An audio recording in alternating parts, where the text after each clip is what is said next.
I don't want to jinx him, but there's a lot of talk that 2010 is going to be Mark Webber's year. Australia's only Formula One driver is not only at the top of his game, he's finally racing a really fast car. And when I say fast, I mean 340 kilometres an hour fast. The man is a speed machine and filthy rich because of it. But Mark Webber isn't a life in the fast lane kind of guy. He's just a boy from the bush who likes his mates, loves his lady, and lives for the roar of engines in the morning.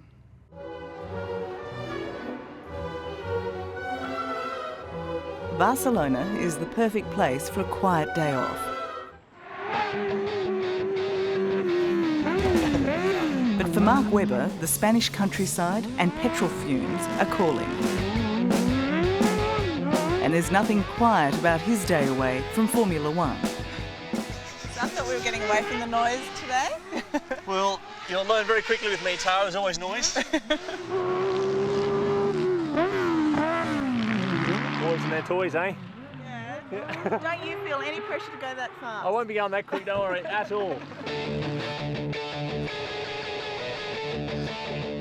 Put Mark behind the wheel of almost anything and he can't help himself.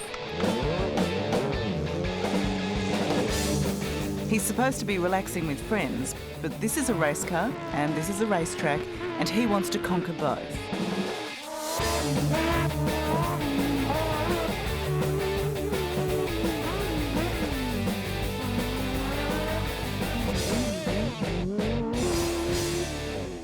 Did you break it? No, more petrol. Oh. It reminds me of the old days again. Dad, more petrol.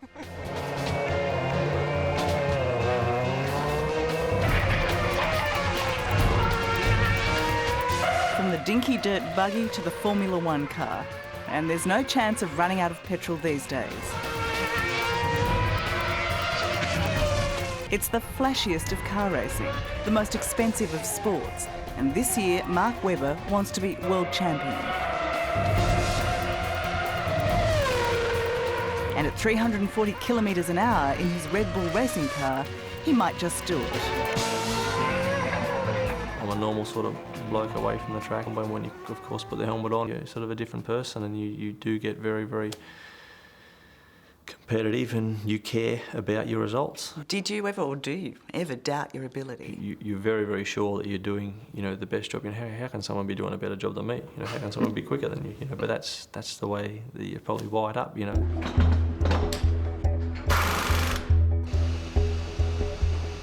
It's certainly a pretty vicious bit of kit. It looks like a toy car, obviously, but when they're up and running, they really are phenomenally quick. True Grand Prix fans would give anything to be standing here in the Red Bull pit garage with a sneak peek of the RB6, the team's secret weapon for this year's championship. Everything's been tested, absolutely everything. We've got engines, we've got tyres. Today at the Catalunya track just outside Barcelona, Mark and teammate Sebastian Vettel are the test pilots. Look at him come along here, to block your ears. Putting into practice the hard off-season work of the Red Bull team's engineers and mechanics. Here it comes. If everyone gets their bit right... Wow.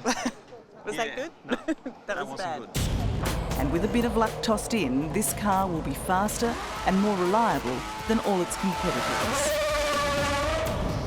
So every individual who's part of the team feels responsibility. I mean, if they're slow, Yes. they can ruin the day for you. Yeah, it's Grand Prix. Unfortunately, we don't have any rewind buttons.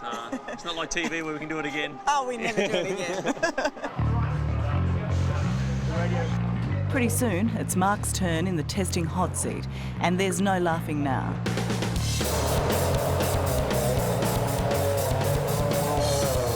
This is big business. Just this one team alone costs several $100 million a year to run, so Mark needs to be at his focused best. Here he comes.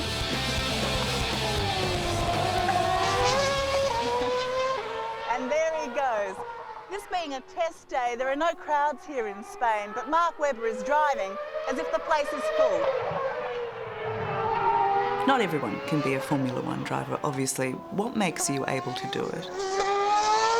I think the desire and the tenacity, I suppose, to just not give up, keep pushing down those fences that are there, and people that constantly keep writing you off. Obviously, that's just fuel on the fire, really, and keep that drive and the end goal, really. To be a top Formula One driver is the dream of many that's denied to most. Mark was a kid from Queanbeyan, good on go-karts, with a dad who encouraged his need for speed. Webber dives straight down the inside, superb car control on the brakes. At 19, he moved to England for more experience and teamed up with manager Anne Neal. She was quick to see his commercial appeal. How did you pitch someone who was untested? Oh, I had to do it on his looks. I did, seriously. We got him into a studio with lights and everything, and because I didn't have any results to hang onto the door for him. He had nothing really. Keith wants to take this tree down. And despite their 13-year age difference, it wasn't long before Mark and Anne's business partnership turned personal. Well, dare I ask, how did it go from professional to private? We got on well, and I suppose it was a natural progression, really. We started holding hands and it went from there. You feel very comfortable talking about this, don't you? That's fine, it's Like to see you blushing. birds and the bees happen, I mean, yeah, it just worked out that we obviously were pretty fond of each other, and then it went from there. Good boys. Simba, come on, good boys. Home for Mark and Anne is a beautiful estate in the English countryside. No, Sheddy. Shadows. Okay, so the Stag, the most successful enterprise ever. While around the corner, Mark's even achieved that great Australian dream of owning his own pub. Because you guys like it, but I guess you get free meals, do you? We do, and so will you. So come It's called the Stag, and it's part of his retirement plan. And here's one of our locals, Nigel. Also, if the racing career comes to an end, you can come here and prop up the bar. Yeah, I'll try and pop the bar up, but I'm not a very good drinker at the moment, so I need to improve on that when I stop racing, I think. Further up the road is Mark's workplace, Red Bull Racing headquarters. Do you actually know what any of these machines do? I know they're pretty trick and they can build things really, really quick. He might be the public face of the team, but it takes 450 others to make him and the car stand out. It's tiny. I just can't, I really cannot get over how little this is. Yeah, it's certainly built for speed, not for comfort. It's very much a tight package. It's a sleek operation run by Christian Horner, Mark's boss and great supporter. Is there anything particularly Australian that he brings to this team? His accent and the fact that the end of every sentence ends with mate, even remarkably on the radio. It's quite funny because they ask him how the balance of his car is, and at speeds of over 200 miles per hour plus, it's always, well, I've got a bit of understeer, mate. Driving for Red Bull, 2010 is being touted as Mark Webber's big year, but his career almost ended before it began. In 1999, before Formula One, he was asked to drive in the famous Le Mans race for Mercedes-Benz. It should have been his big break, but it almost broke him.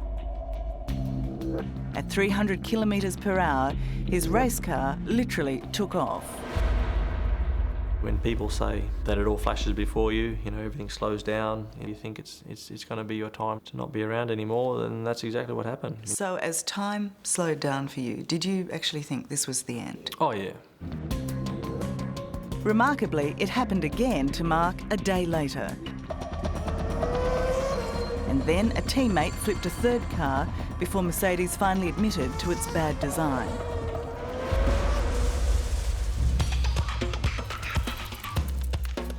Strangely enough, Mark's worst crash happened a long way away from the car track. What were you doing? Why did you ride into a four-wheel drive? Yeah, God, it was amazing. We were having such a good day, and then I just sort of looked up and saw a car. It was 2008, and at his own cancer charity event in Tasmania, Mark collided with a four-wheel drive and shattered his leg and broke his shoulder. Could it have been a career ender? Yeah, absolutely. The bloke upstairs dealt me a pretty tough card that day, and so I had to get over it. And get over it he did. Just 7 months later, at the German Grand Prix, driving for Red Bull Racing, Mark Webber scored his first Formula One victory.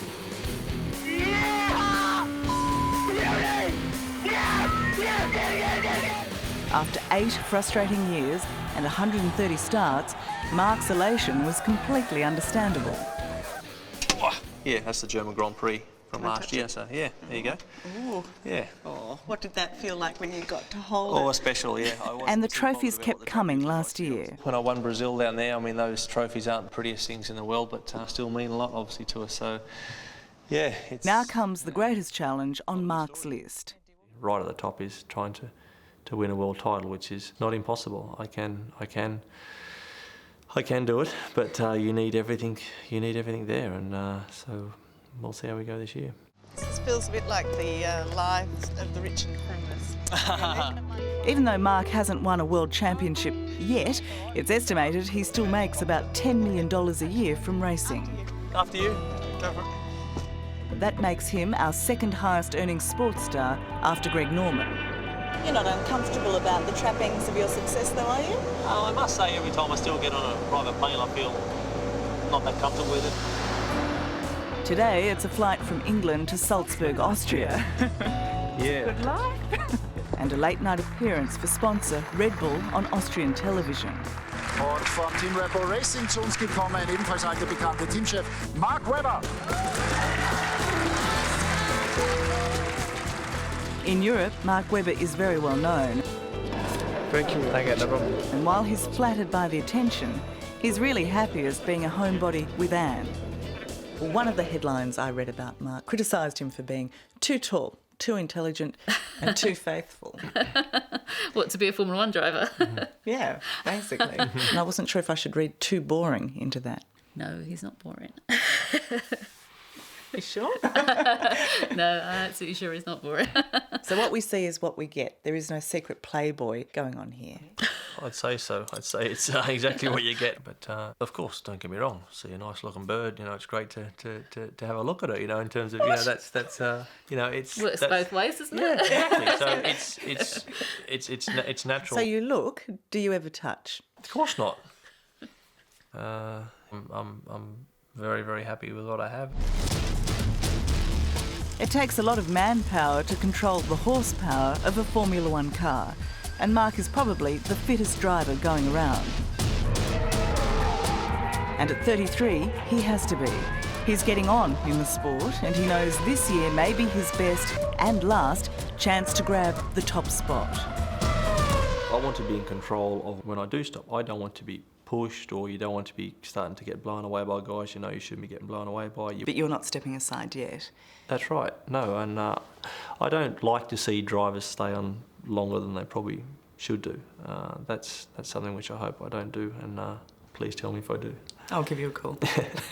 Hello, I'm Nick McKenzie. Thanks for watching 60 Minutes Australia. Subscribe to our channel now for brand new stories and exclusive clips every week. Don't miss out on our extra minute segments and full episodes of 60 Minutes on 9now.com.au and the 9Now app.